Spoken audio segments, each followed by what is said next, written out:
मैदान में झाके देखिए असं म्हणत रवींद्र चव्हाणांनी अजित पवारांना प्रत्युत्तर दिलं। तर अजितदादांनी असं वक्तव्य करायला नको होतं, आम्ही आरोप केले तर अडचणी निर्माण होणार असल्याचा हल्लाबोल त्यांनी केला। अजित पवारांवरील सिंचन घोटाळ्याच्या आरोपांचं काय झालं असा सवाल संजय राऊतांनी केला। तर फडणवीस आणि मोदींनी सांगावं याबाबत असं राऊतांनी त्यांना प्रश्न विचारला। राज्यभरामध्ये एकूण 70 उमेदवारांची नगरसेवकपदी बिनविरोध निवड झालेली आहे। आतापर्यंत भाजपचे सर्वाधिक 44 उमेदवार बिनविरोध आलेले आहेत। त्यापाठोपाठ शिंदेंच्या शिवसेनेने दुसरा क्रमांक पटकावलेला आहे। शिंदेंच्या शिवसेनेमध्ये तब्बल 22 नगरसेवक बिनविरोध निवडून आलेले आहेत, तर राष्ट्रवादी काँग्रेसचे 2 उमेदवार बिनविरोध निवडून आलेले आहेत। निवडणूक आयुक्त हे सरकारच्या ताटाखालचं मांजर असल्याची टीका राऊतांनी केली आहे। उमेदवार बिनविरोध करण्याकरता कुणाचे फोन आले ते तपासण्याची मागणी संजय राऊतांनी केली आहे। तर सर्वत्र दबाव आणि पैशांचा वापर सुरू असल्याचा आरोपही त्यांनी केला आहे।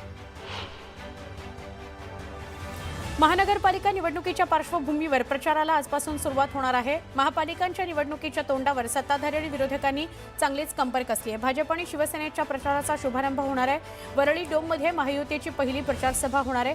मुख्यमंत्री देवेंद्र फडणवीस आणि एकनाथ शिंदेंसह महत्त्वाचे नेते यावेळी उपस्थित राहणार आहेत। पुण्यामध्ये भाजपच्या प्रचाराचा शुभारंभ करण्यात आला। क्रांतिज्योती सावित्रीबाई फुले यांच्या जयंतीदिनी समताभूमी इथून प्रचाराला सुरुवात करण्यात आली। खासदार मुरलीधर मोहोळ, मंत्री चंद्रकांत पाटील यांच्या उपस्थितीमध्ये प्रचाराचा नारळ फोडण्यात आला। यावेळी मोठ्या संख्येने भाजपचे पदाधिकारी आणि कार्यकर्ते उपस्थित होते।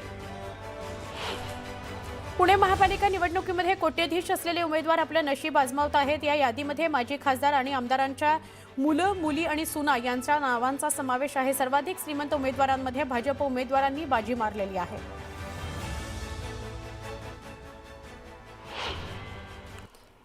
आता आपण एक महत्त्वाची बातमी बघणार आहोत।